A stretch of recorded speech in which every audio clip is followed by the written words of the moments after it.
بسم اللہ الرحمن الرحیم۔ رمضان المبارک کا مہینہ چل رہا ہے اور یہ ایک ایسا مبارک مہینہ ہے کہ جس میں تقریباً تمام امت مسلمہ کے افراد روزے رکھتے ہیں اور خوب ثواب کمانے کی کوشش کرتے ہیں۔ ایسے ہی دنوں میں بہت سے لوگ افطار پارٹیوں کے ذریعے اپنے کچھ خاص مقاصد حاصل کرنا چاہتے ہیں، تو آج اس سلسلے میں کچھ عرض کرنا چاہوں گا۔ یہ میں اس لیے عرض کر رہا ہوں کہ گزشتہ دنوں میرے کرم فرما ہیں حافظ زین قادری صاحب، انہوں نے مجھ سے یہ کہا کہ یہ بلکہ فرمائش کی کہ چونکہ رمضان المبارک کا مہینہ چل رہا ہے تو آپ رمضان سے متعلق مسائل بیان کریں۔ تو حافظ صاحب سے بھی گزارش ہے اور دیگر احباب سے بھی گزارش یہ ہے کہ ایک عرصہ ہو گیا علماء کرام اس سلسلے میں اپنے فرائض مذہبی ادا کر رہے ہیں، روزے کے مسائل ہر سال بتائے جاتے ہیں اور ہر سال ہم لوگ بھول جاتے ہیں۔ ہر سال بہت سی نمازوں کے متعلق اور دیگر معاملات کے متعلق بتایا جاتا ہے اور ہم پھر بھول جاتے ہیں، اور یہی وہ سال ہے جس میں کہ اکثر لوگ مسجدوں میں نماز پڑھنے کے لیے آتے ہیں اور ایسا محسوس ہوتا ہے کہ جیسے حضرت جنید بغدادی کے شاگردوں میں سے ہیں یہ، لیکن بعد میں جیسے ہی چاند نظر آتا ہے تو معلوم یہ ہوتا ہے کہ وہ تو شاگردی کسی اور کی کر رہے تھے۔ تو اس لیے میں چاہتا ہوں کہ جو مسائل بیان کیے جائیں وہ خاص ان دنوں کے حوالے سے ہوں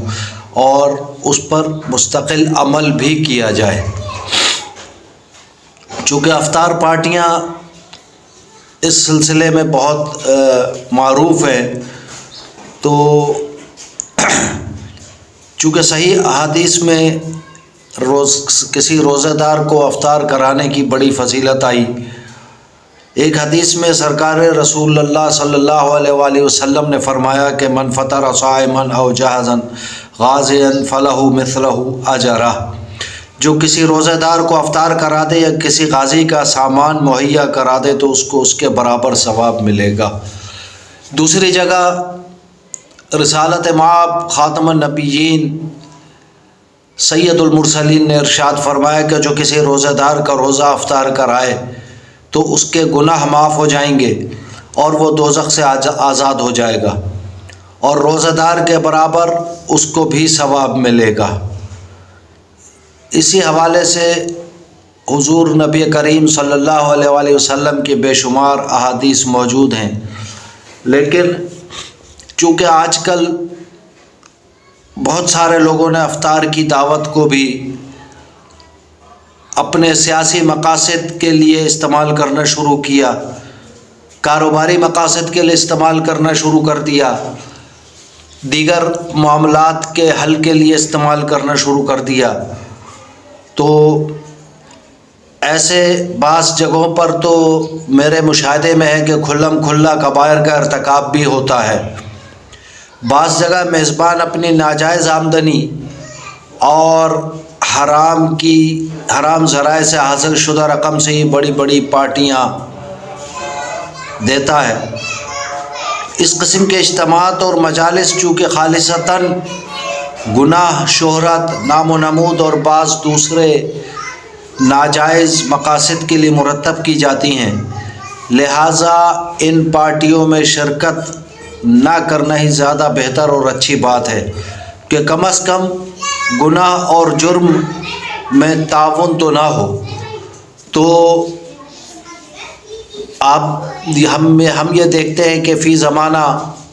معاشرے میں اس قسم کی پارٹیاں، اس قسم کے افطار پارٹیاں، دعوتیں بہت عام ہو چکی ہیں کہ فلاں شخص سے کوئی کاروباری مطلب ہے تو لہٰذا اس کو ضرور بلانا ہے ہم نے افطار پارٹی میں، جبکہ دروازے پہ غریب مانگ مانگ کے تھک جاتا ہے، ہم اس کو 2 روپے دینے کے لیے تیار نہیں ہوتے،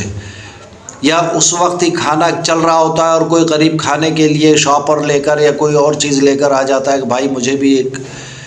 پلیٹ دے دو تو ہم اس کو دینے کے لیے تیار نہیں ہوتے، ہم اس کو بھگا دیتے ہیں، کہتے ہیں بعد میں آنا۔ تو آپ دیکھ لیجئے کہ ہمارا رویہ کس قسم کا ہے، اور ایسی افطار پارٹیوں میں کس طرح کا ہمیں ثواب میسر ہوگا۔ تو لہٰذا میں نے چونکہ آج کا یہ مسئلہ بہت اہم جانا میرے نزدیک، اور کسی کے نزدیک ہو یا نہ ہو، میرے نزدیک یہ بہت اہم مسئلہ ہے، تو میں نے چاہا کہ میں اس سے متعلق آپ کی خدمت میں کچھ نہ کچھ عرض کر دوں۔ اگر آپ کو آج کی یہ ویڈیو پسند آئی ہو تو زیادہ سے زیادہ سبسکرائب کریں چینل ضیاء حیات کو، بیل آئیکن کا بٹن دبائیں تاکہ ہر نئی آنے والی ویڈیو کی اطلاع آپ تک پہنچ سکے۔ لائک اور کمنٹ ضرور کریں اگر آپ کو میری کسی بات سے اتفاق ہے یا نہیں ہے، تب بھی آپ کمنٹ سیکشن میں ضرور اپنی بات کو کہہ سکتے ہیں۔ والسلام علیکم ورحمۃ اللہ وبرکاتہ۔ جزاکم اللہ خیرا۔